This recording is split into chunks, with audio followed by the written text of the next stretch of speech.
नमस्कार, स्वागत है आप सबका हमारे इस खास कार्यक्रम में। मैं हूं कवींद्र और आज बेहद खास दिन चुनावी राजनीति के नजरिए से विधानसभा चुनाव के लिए दूसरे दौर का आज मतदान संपन्न हुआ है। और अगर दूसरा दौर कहूं तो यूपी के लिहाज से महत्वपूर्ण, जहां पर आज 55 सीटों के लिए मतदान का काम संपन्न हुआ। इसके साथ साथ उत्तराखंड और गोवा की सभी सीटों के लिए आज वोटिंग का काम संपन्न हो गया।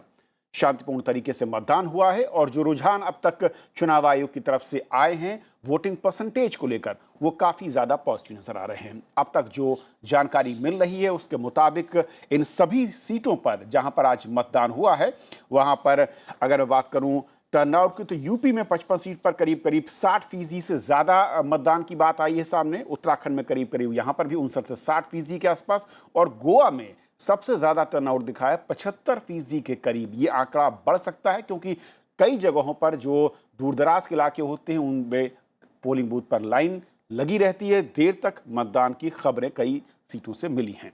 तो समझेंगे कि आज अपने इस कार्यक्रम में कि असल में इस दौर में यूपी की 55 सीटों पर और इसके अलावा अगर उत्तराखंड और गोवा की बात करें, क्या बड़े मुद्दे इस बार इस फेज में यानी कि इन सीटों पर नजर आए, पिछली बार से क्या तस्वीर बदली है, और जब जनादेश की हम देखेंगे तो उस पर किन बातों का असर खासतौर पर उत्तराखंड या फिर गोवा में नजर आएगा। और उत्तर प्रदेश में जिस फेज में आज मतदान हुआ है वहां पर जो नए गठबंधन या फिर नए समीकरण हैं वो क्या रहे हैं और किस तरीके से चुनावी इस दौर में मतदाता ने अपने मत का इस्तेमाल करने के लिए क्या बड़े फैक्टर उसके जहन में सामने आए हैं।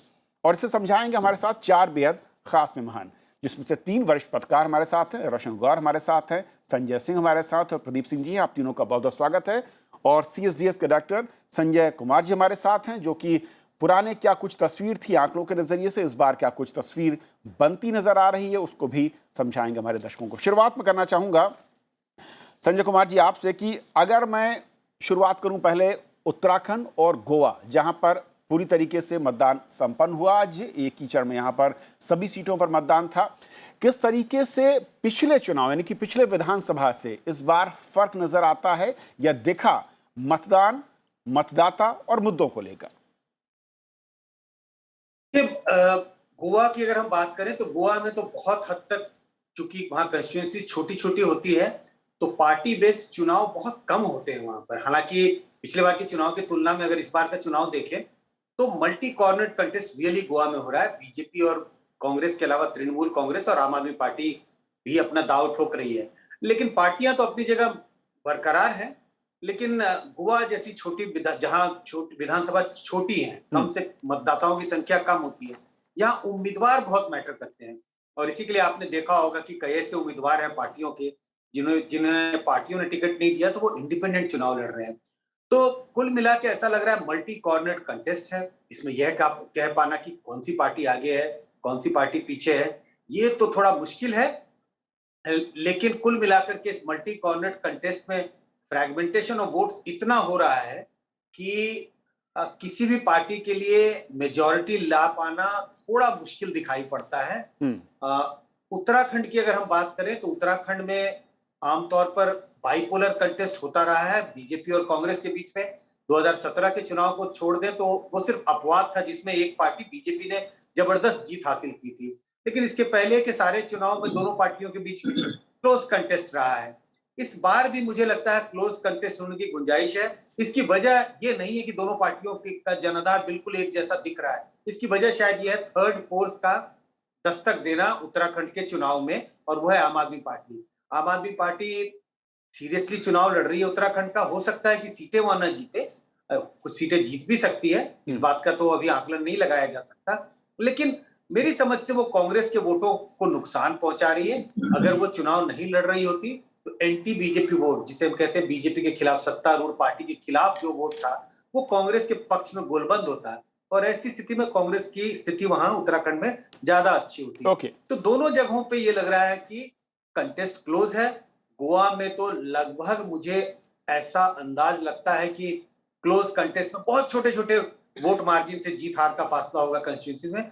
उत्तराखंड में भी कमोबेश ऐसी स्थिति बनती हुई दिखाई पड़ती। प्रदीप जी, क्योंकि उत्तराखंड और अगर गोवा की हम पहले बात कर रहे हैं, यहाँ पर जैसे कि कहा संजय जी ने कि इस बार मल्टी कॉर्नर फाइट दिख रही है। कई और दल और व्यक्तिगत जो उम्मीदवार है निर्दलीय के तौर पर अपना दल बनाकर जो एक पार्टी बनाकर उतर रहे हैं, इन दोनों राज्यों में ये वोटर को कितना प्रभावित करता है? क्योंकि अब तक ये हम देखते रहे कि छोटे राज्यों पर अगर आमने सामने की लड़ाई होती है तो फिर चेंज ओवर कई बार आमतौर पर नजर आता है, लेकिन मल्टी कॉर्नर फाइट में किस तरीके से बदलते हैं ये समीकरण? नहीं, देखिए, अभी जो संजय जी बात कह रहे थे, मैं उस बात से सहमत हूँ। याद कीजिए उत्तराखंड के चुनाव में 2017 में, बल्कि शुरू करें 2000 में जब ये राज्य बना था, तब से कोई न कोई एक छोटा दल हमेशा रहा है। पहले उत्तराखंड क्रांति दल था, उसके बाद बहुजन समाज पार्टी तीसरी छोटी पार्टी के रूप में थी। 2017 में न उत्तराखंड क्रांति दल था, न बहुजन समाज पार्टी थी। सीधा कंटेस्ट हो गया दोनों पार्टी में, उसमें बीजेपी की लैंडस्लाइड विक्ट्री हुई। इस बार आम आदमी पार्टी इसको ट्रायंगुलर बना रही है उसी तरह से जैसे पहले था। अब उसका नतीजा ये होगा कि जो संजय जी कह रहे हैं, बहुत क्लोज कंटेस्ट है। अब सवाल ये है कि किसने अपना कैंपेन बढ़िया चलाया, कौन अपने वोटर्स को निकालने में कामयाब रहा, किस पार्टी में, मतलब किस पार्टी से मेरा मतलब है बीजेपी और कांग्रेस से अंदरूनी झगड़े कम रहे, आपस में खींचतान कम रहे। ये चुनाव को जो है, चुनाव नतीजे को प्रभावित करेगा, मुझे ऐसा लगता है। ये 17 की तरह ये नहीं कह सकते कि ये चुनाव जो है एक तरफा है या एक पार्टी जीतती हुई दिख रही है और बहुत बड़ी मार्जिन से जीतती हुई दिख रही है। ये चुनाव जो है 2012 में जिस तरह के चुनाव हुए थे, लगभग मुझे लगता है उस तरफ ये चुनाव जा रहे हैं। गोवा की जहां तक बात है, देखिए, बीजेपी और कांग्रेस, उसके अलावा दो रीजनल पार्टीज एमजीपी जो है, एमजीपी और जीपीएफ जो गोवा फॉरवर्ड पार्टी रही है, जीएफपी, ये रीजनल पार्टियां वहां रही हैं जो मल्टी कॉर्नर कंटेस्ट बनाती रही हैं, लेकिन छोटे छोटे अलग अलग इलाके। आम आदमी पार्टी ने इस बार बड़ा दांव लगाया। तृणमूल कांग्रेस को तो मैं कंटेंडर नहीं मानता, इसलिए कि वो उनका चुनाव तो उड़ गया। उनके साथ जो लोग आए थे धीरे धीरे वापस चले गए, यहां तक कि ममता बनर्जी ने इलेक्शन कैंपेन करने से मना कर दिया। वो जो फलेरियो को, जो एक्स सीएम है, उनको लेकर आई थी, जल्दबाजी में उनको राज्यसभा में भी भेज दिया गया, फिर उनसे विधानसभा चुनाव लड़ने को कहा गया, उन्होंने मना कर दिया। तो ये तो बात सही है कि गोवा में कॉन्स्टिट्यूएंसीज जो है, इलेक्टेड जो है, हर कॉन्स्टिट्यूएंसी में 30-35 हजार होते हैं, तो इंडिविजुअल का असर ज्यादा होता है पार्टी की तुलना में। और इंडिविजुअल का असर ज्यादा होता है तो कौन संपर्क में रहा है 5 साल, किस पर लोग भरोसा करते हैं कि ये हमारे काम आएंगे चुनाव के बाद भी ये उपलब्ध होंगे, हमें कोई परेशानी होगी तो इन तक पहुंच सकते हैं। ये फैक्टर्स जो है, जो आमतौर पर बड़े राज्यों में कॉर्पोरेशन में जो स्थिति होती है, गोवा में विधानसभा चुनाव में वो स्थिति है कि जो इंडिविजुअल ज्यादा महत्वपूर्ण है पार्टी से, यानी कि व्यक्तिगत, लेकिन आखिर में कुल चुनाव में जो होता है जी, कि वोट कौन अपने निकलवा पाता है। वोट देना चाहते हैं हम किसी एक पार्टी को, एक्स पार्टी को, लेकिन अगर हमारी इच्छा नहीं हुई, हमसे कई बार जो है मतदाताओं का ये भी ईगो होता है कि हमसे तो कोई कहने आया ही नहीं, तो हम क्यों वोट देने जाए, ये भी कारण हो जाता है। तो कुल मिलाकर स्थिति यह है कि गोवा में कम से कम इंडिविजुअल पार्टी संगठनों पर भारी है। ओके, वो तय करेंगे कि गोवा में सरकार किसकी बनेगी, लेकिन जो परिस्थिति अभी दिखाई दे रही, मुझे लगता है हंग असेंबली के आसार ज्यादा नजर आ रहे हैं। चलिए, उसके लिए हमें नतीजों के दिन का इंतजार करना चाहिए, किसी इस तरीके की भविष्यवाणी से बेहतर होगा संजय सिंह जी। लेकिन जो बात दोनों राज्यों में, क्या नए दल या फिर आम आदमी पार्टी या गोवा में कहूँ कि तृणमूल कांग्रेस के उतरने से जो दोनों पार्टियां जो सत्ता और विरोधी दल के तौर पर थीं, उनके लिए मुश्किलें बढ़ी हैं या फिर सत्ताधारी दल के लिए राह आसान हुई है अगर वोटों का बंटवारा होता? और कोई ऐसा स्पेसिफिक लहर या किसी मुद्दे को लेकर दोनों राज्यों में तो कुछ नजर आया या नहीं आया? देखिए, इन दोनों राज्य के साथ ये जो 5 राज्य चुनाव में जा रहे हैं, यहाँ इन दोनों राज्य के साथ खासियत ये है कि बीजेपी और कांग्रेस आमने सामने है। बाकी भी थर्ड फोर्स जैसे आम आदमी पार्टी 2 जगह अपनी किस्मत की आजमाइश कर रही है, लेकिन ये दोनों पार्टियां आमने सामने हैं। कांग्रेस के लिए बहुत बड़ा दांव है, अगर बीजेपी उसको रिटेन करती और कांग्रेस अगर यहाँ नहीं सफल हो पाती है तो फिर कांग्रेस का क्या होगा, वो एक अलग मीमांसा का विषय होगा। देखिए, वोटों का बंटवारा ब्रॉडली जो वोटर है, अगर आप कुछ पैटर्न देखेंगे, चूंकि गोवा एक छोटी असेंबली है, उत्तराखंड भी ब्रॉडली एक मार्जिन भले ही थिन रहा हो, लेकिन ब्रॉडली वो एक पैटर्न पे चल रहा है। वोटर का नॉर्मल जो प्रेफरेंस है वो क्लियर वर्डिक्ट दे रहा है सभी जगह। छोटे जगह में हो सकता है 1 सीट 2 सीट 3 सीट से चीज़ें इधर उधर जाएं, या मान लीजिए कोई बीजेपी के दिवंगत नेता थे, उनका एक प्रभाव रहा, बाकी इस समय में क्या काम हो रहा है और फोर्सेस कहाँ जा रही हैं, इंडिविजुअल वो क्या कर रहा है। बट मैं ब्रॉड इस पैटर्न को लेकर के चलता हूँ। एक्सेप्शंस हो सकती हैं, गोवा हो सकता है कोई एक्सेप्शन हो सकता है कि उत्तराखंड कोई एक्सेप्शन हो। उत्तराखंड में एक्सेप्शन के चांसेस नहीं हैं, मतलब तो ये एक बहुत बड़ी चीज़ है कि एक तो जो बात कही जा रही है, इस पे कई सारे पैमाने, जब 10 तारीख को नतीजे आएंगे तो कई सारे पैमाने पे मीमांसा होगी, आप भी उस पर विश्लेषण करेंगे। लेकिन जो वोटिंग परसेंटेज है, एक तो पहाड़ का और गोवा, चूंकि अभी आप उत्तर प्रदेश डिस्कस नहीं कर रहे हैं, शायद इसके बाद आप करेंगे, तो यहाँ एक तरह का सेटिस्फैक्ट्री आप कह सकते हैं कि वोटिंग परसेंटेज है। मैं शायद और वोटिंग परसेंटेज की उम्मीद करता।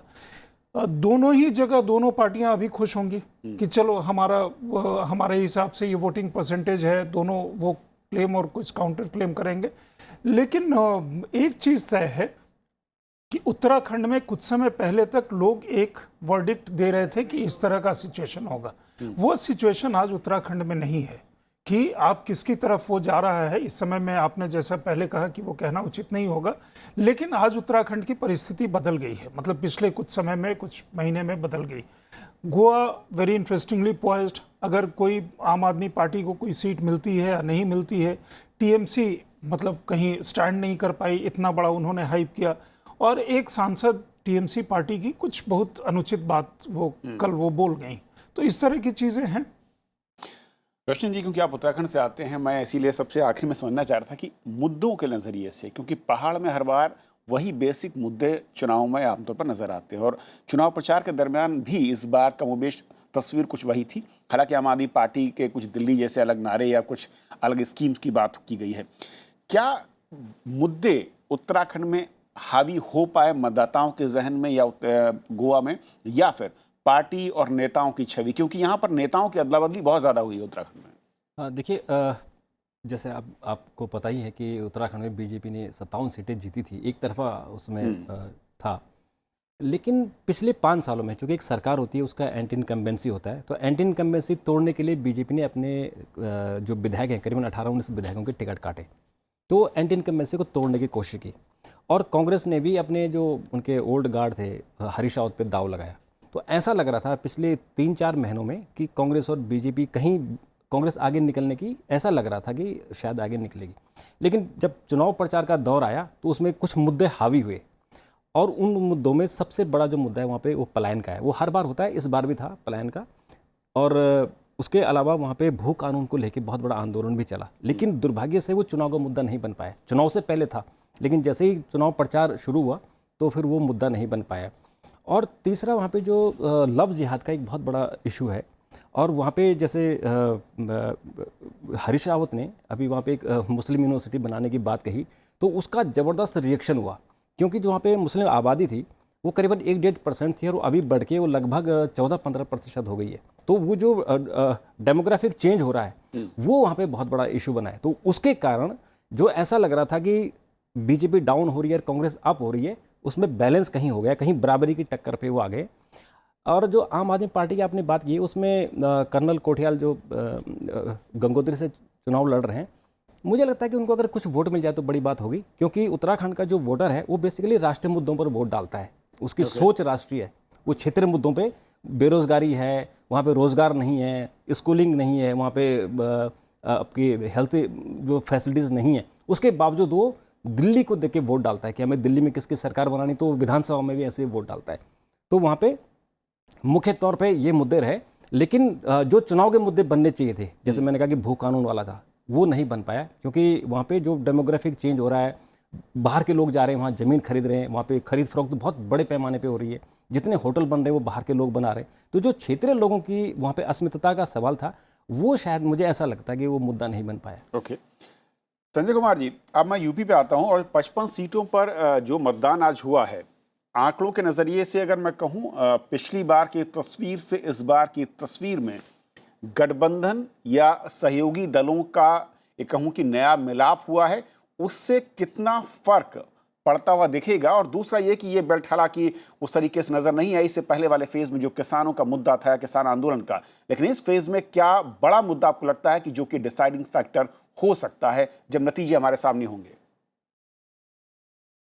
देखिए, सेकेंड फेज में 55 सीटों पर आज मतदान हुआ। मतदान प्रतिशत लगभग उतना ही है जितना पहले रहा था, थोड़ा बहुत ऊपर नीचे है। तो उत्साह तो वैसा ही है जैसा पिछले चुनाव में था। 2017 के चुनाव में उत्साह सरकार बदलने का था। 2012 से 2017 तक समाजवादी पार्टी की सरकार थी। 2017 में जब चुनाव हो रहे थे उस समय नरेंद्र मोदी को प्रधानमंत्री बने हुए सिर्फ 3 साल हुए थे, और वो ऐसा दौर था जब उस समय कांग्रेस की सरकारें कई राज्य में थी और कांग्रेस सरकारें लूज कर रही थी। तो बड़ा उत्साह था, परिवर्तन का उत्साह था। तो वोटिंग परसेंटेज के हिसाब से देखें तो उसी तरह का उत्साह दिखाई पड़ता है, लेकिन ऐसा बहुत इफोरिया नहीं दिखता है, उत्साह उस तरह का बदलाव का कि जैसे एकदम ओवरऑल एक उत्साह दिखाई पड़ रहा हो। लेकिन जिस समुदाय की तादाद बहुत ज्यादा है इन 55 कंस्टिट्यूंसी में, मुस्लिम समुदाय के वोटर बड़ी तादाद में थे इन कंस्टिट्यूंसी में। तकरीबन अगर औसतन माने तो तकरीबन 36 से 37% मुस्लिम मतदाताओं की आबादी रही है। कई कंस्टिट्यूंसी ऐसी हैं जहां पे कि 40% 50% मुस्लिम वोटर हैं। उनके लिए परिवर्तन एक विषय था। वो चाहते हैं कि उनकी इच्छा है कि सरकार में बदलाव आए। अब ये देखना पड़ेगा कि उनका टर्नआउट कैसा रहा है, उन्होंने कैसे वोट दिया। तो मुद्दा कुछ समुदाय के लिए तो जरूर रहा है कि परिवर्तन हो, नई सरकार आए, और कुछ समुदाय ऐसे भी हैं बीजेपी के समर्थक जो होंगे वो तो चाहते हैं कि सरकार बनी रहे। लॉ एंड ऑर्डर का मुद्दा बनाने की कोशिश की गई बीजेपी के द्वारा। कुछ इलाकों में लॉ एंड ऑर्डर, कानून व्यवस्था एक मुद्दा भी रहा, और कुछ इलाकों में कम से कम ऐसा लग रहा था जैसे परिवर्तन का मुद्दा था कि परिवर्तन चाहिए। तो कुल मिला के यही मुद्दे कुछ दिखाई पड़े। ओके प्रदीप जी, क्योंकि इस यूपी में कहा जा रहा है कि हर फेज में अलग समीकरण हैं और अलग मुद्दे हैं, दलों के नज़रिए से या गठबंधन की राजनीति के नज़रिए से, इस सेकेंड फेज को अगर आप के जरिए मैं समझना चाहूँ, क्या बड़ी चुनौती सत्ताधारी दल के लिए है और क्या बड़ा चैलेंज विपक्षी गठबंधन के लिए? नहीं, देखिए, अभी जो संजय जी बात कह रहे थे कविन जी कि वो उत्साह वैसा ही है, वोटिंग परसेंटेज लगभग वैसा ही है, लेकिन वो यूफोरिया नहीं दिख रहा है। तो मुझे जो समझ में आता है उसका एक कारण होता है, जब एंटी इनकम्बेंसी होती है तो यूफोरिया ज्यादा दिखाई देता है। जब प्रो इनकम्बेंसी होती है तो वो यूफोरिया नहीं दिखाई देता, क्योंकि वो एग्रेसिव नहीं होता। एंटी इनकम्बेंसी में एग्रेशन ज्यादा दिखाई देता है, एक बात। दूसरा, इस 55 में से पिछले 2017 के चुनाव में बीजेपी को 38 सीटें मिली थी, समाजवादी पार्टी को 15 सीटें मिली थी। लेकिन 2019 के लोकसभा चुनाव में जब वो ग्रैंड अलायंस बना सपा बसपा और आरएलडी का, तब जो है बीजेपी की बढ़त 27 सीटों पर सिमट गई थी। तो वो हुआ था मुस्लिम वोटों के कंसोलिडेशन से, कि पूरा जो है महागठबंधन को वोट गया, मुस्लिम वोट कहीं भी बटा नहीं। अब सवाल ये है कि क्या इस बार मुस्लिम वोट बटेगा? बहुजन समाज पार्टी ने इस फेज में अच्छे और जो है प्रभावी मुस्लिम उम्मीदवार उतारे। अब वो वोट काट पाते हैं कि नहीं, या जो सेंटिमेंट मुसलमानों में बना हुआ है कि अखिलेश का साथ देना चाहिए उसके साथ जाते हैं, ये निर्भर करेगा। ये जो इलाका है जहां ये 55 सीटों वाला रुहेलखंड का, ये बीजेपी के लिए हमेशा से चुनौती बना रहा है। लेकिन मैं अभी संजय जी का ही दोपहर में एक ट्वीट देख रहा था कि बहुत सी ऐसी सीटें थी 17 में जिसमें बीजेपी का विक्ट्री मार्जिन 20,000 से ज्यादा का था, तो इसलिए उन सीटों पर हराना बीजेपी को उतना आसान नहीं होगा। और जिस तरह का काउंटर पोलराइजेशन की बातें हो रही, अगर वो होता है तो फिर बीजेपी के लिए स्थिति जो है पिछले चुनाव से ज्यादा खराब नहीं होगी, या वैसी रहेगी या बेहतर भी हो सकती है। सर। लेकिन अब डिपेंड करेगा कि किस तरफ पोलराइजेशन जो है ज्यादा स्ट्रांग है। लेकिन निश्चित रूप से बीजेपी के लिए ये चुनौती जो है, मैं इसलिए बड़ी मानता हूं कि 2014 के बाद से प्रधानमंत्री नरेंद्र मोदी ने जो मुस्लिम वोट का वीटो था उसको खत्म कर दिया था। तो क्या इस क्षेत्र में वो वीटो फिर से दिखाई देगा कि जिसके साथ मुसलमान होगा जीत उसी की होगी? आप ये कहेंगे एक तो टेस्ट है इस बार बहुत बड़ा टेस्ट मेरी नजर में होगा। जी जी। और अखिलेश यादव के लिए भी, और इस जो गठबंधन है आरएलडी का, हालांकि आरएलडी अब धीरे धीरे सिमटती जा रही। जी इस सर, देश वक्त के कम है, बाद मैं जो आपने RLD बात कही दिखाई एक नहीं पॉइंट देगी। उसको मैं थोड़ा सा और आगे ले जाऊंगा संजय सिंह। जिस तरीके से इस पूरे बेल्ट में अगर मैं कहूँ मुस्लिम वोट बनाम अन्य की बात होती है, क्या यहाँ पर बीएसपी, क्योंकि रोल ये कहा जा रहा है कि वो क्रूशियल हो सकता है, बीएसपी का जिस तरीके का चुनाव प्रचार रहा है और जिस तरीके से उसका वोट मैं कहूँ कि शेयरिंग रही है, वो कितनी ज़्यादा इस इलाके में आपको लगता है कि चुनौती या फिर एक सपोर्टिव रोल में नज़र आ सकता है अगर वोटों के बंटवारे या उसकी एकजुटता को देखें तो? देखिए, जब मैं इस इलाके में गया तो आप दोनों चरण को मान करके, पहला और दूसरा, जी इस चरण में 3 चीज़ें इंपॉर्टेंट हैं। पहला कि ये जो दूसरा चरण जा रहा है, ये अखिलेश यादव को 2017 में जब बीजेपी की प्रचंड वेव थी, 85-90% जीते, तो अखिलेश यादव को 1/3 उनकी जो सीट है, लगभग 1/3 वो इसी चरण से, इसी बेल्ट से निकली थी। दूसरी बात यह है कि इस चरण के मतदान में कई सारे इलाके ऐसे हैं जहां 40 क्या 50% से भी ज़्यादा मुस्लिम मतदाता वो हैं उसमें। और तीसरी बात यह है कि इस चरण के बाद ये जो अब आरएलडी का कोई मतलब नहीं रहा, अखिलेश यादव के साथ जो गठबंधन था, आरएलडी का पहले चरण के बाद ही काफ़ी कुछ खत्म हो गया था। इस चरण के बाद जो भी थोड़ा बहुत बचा हुआ था जयंत चौधरी के साथ, वो भी इसके बाद कोई मतलब नहीं रहा। उसमें जो निकल करके मैंने जो ग्राउंड पे देखा है, जिसको मैं स्ट्रेटेजिक शिफ्ट कह रहा हूँ कि मुस्लिम मतदाताओं का स्ट्रेटेजिक वोटिंग पहले होती थी कि एक जगह उन्होंने जिसको लगा कि ये उम्मीदवार जीत रहा है, जैसे आपने बीएसपी का जिक्र किया, वहाँ पे बीएसपी के मत को दे दिया, कहीं उसको कांग्रेस को दे दिया, कहीं एसपी को दे दिया, और अब एआईएमआईएम एक नया फैक्टर है। मेरा जो आकलन है कि वो बिल्कुल लॉक स्टॉक बैरल ऑलमोस्ट वो मतदान जा रहा है सपा को, समाजवादी पार्टी को। अब देखिए, समाजवादी पार्टी ने अमरोहा में जहाँ 50% से ऊपर वो है, एक जगह को छोड़कर उन्होंने किसी मुस्लिम को कैंडिडेट को नहीं दिया। मुजफ्फरनगर में उन्होंने कोई मुस्लिम कैंडिडेट नहीं दिया था। वो ये था कि किसी तरह से बाकी जो उनका अपना वोट है प्लस हिंदू वोट आए। तो ये काफ़ी एक देखने वाली चीज़ होगी कि वो मतदाता किधर जाता है या कोई बीएसपी का वोट ले पाता है कि नहीं। बीएसपी एक्टिव नहीं है, इसलिए बहुत इंपॉर्टेंट हो जाता है कि आप दलित वोटर को बीएसपी का जो कोर सपोर्ट है उसको ट्रेस करें, वो कहाँ वोट करेगा। मेरा जो आकलन है ग्राउंड पे, उसके मुताबिक वो सपा को वोट नहीं कर रहा। कुछ लोग बीएसपी को दे रहे हैं जो कोर है, ऐसा नहीं है कि सारे छिटक गए हैं, लेकिन जो छिटक रहा है उनका कोर सपोर्ट बेस वो भाजपा की तरफ जा रहा है। ओके। तो इसलिए इस चरण के बाद अगर अखिलेश यादव को कहीं भी कुछ कहना है तो इस चरण में उनके लिए ये बड़ा था, अगले में थोड़ा होगा, उसके बाद मतदान कोई और स्वरूप ले जाएगा। एक चीज और है जो काउंटर पोलराइजेशन की बात अभी कर रहे थे प्रदीप जी, हिजाब जैसी चीजें या बाकी चीजें जब आ जाती हैं तो इशू लॉ एंड ऑर्डर से आगे कहीं और भी बढ़ जाता है। असल मुद्दों से दूसरे मुद्दों की तरफ रोशन, क्योंकि वक्त बहुत कम है, कांग्रेस और बीएसपी के रोल को मैं चाहूंगा कि अगर आप 40-50 सेकंड में कंक्लूड कर पाएं, कैसे देखते हैं इस फेज में? देखिए, कांग्रेस तो हम उसको माइनस मान के चल रहे हैं, लेकिन बीएसपी साइलेंट क्यों था इस पे सवाल है। और उसकी केवल 19 सीटें थी पिछली बार, और इस बार भी जिस तरह से वो साइलेंट है, जिस तरह हम लोगों की बात हुई है उन बीएसपी के नेताओं से, सबका यही मानना है कि अगर उनकी 30 से 35 सीटें आ जाए तो बहुत बड़ी बात होगी।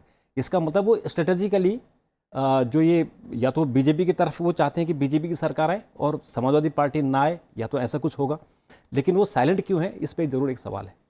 चलिए, उस पर डिपेंड करेगा कि जो आमने सामने की लड़ाई है उसमें तब्दील होती है यूपी की, और या फिर कहीं मल्टी कॉर्नर जो फाइट की बात होती है उसमें किस दल को कितना फायदा या नुकसान होगा। बहुत बहुत शुक्रिया आप चारों मेहमानों का हमारे साथ इस चर्चा में जुड़ने के लिए। तो आज फिलहाल इतना ही, नमस्कार।